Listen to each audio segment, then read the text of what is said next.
尋晚大概1點鐘，有一班身穿紅色連身衫嘅劫匪搶劫恒生銀行，挾持多名人質，警方到場進行談判。據了解，銀行裡面仲有10多名人質。多部裝甲車同埋警員到場支援。談判過程中，警方狙擊手成功將一名劫匪擊致重傷，一名人質獲救。其後警方進行攻堅，一連槍聲過後，多名警員同埋劫匪受重傷。據警方表示，今次嘅行動已經拘捕所有劫匪，未有人質受傷。咁啊，今次行動呢，咁啊，我哋啊有可靠線報啊，咁啊，有人呢就挾持咗10多名嘅人質，咁啊喺呢個銀行入邊，警方呢就係部署咗，咁啊有狙擊手啦，同埋我哋地面有部隊啦。咁啊，當我哋答應晒彼方嘅條件之後，咁啊人質釋放嗰一刻呢，咁啊地面部隊係馬上衝入去入邊進行攻堅嘅。嗱，咁啊談判過程咧，咁啊匪方咧就係派出一人，咁啊喺呢個銀行門口，咁啊挾持住一個人質啦。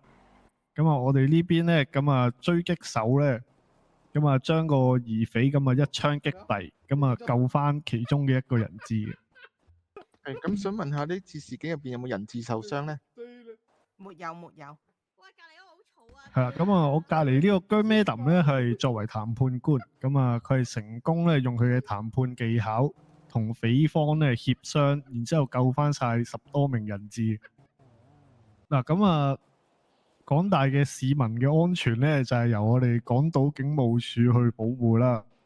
咁啊，如果有咩可疑嘅人士咧，咁啊跟蹤自己嘅，咁啊盡量就匿翻去安全嘅地方，然之後報警啦。咁啊，同時我哋都會加強巡邏嘅。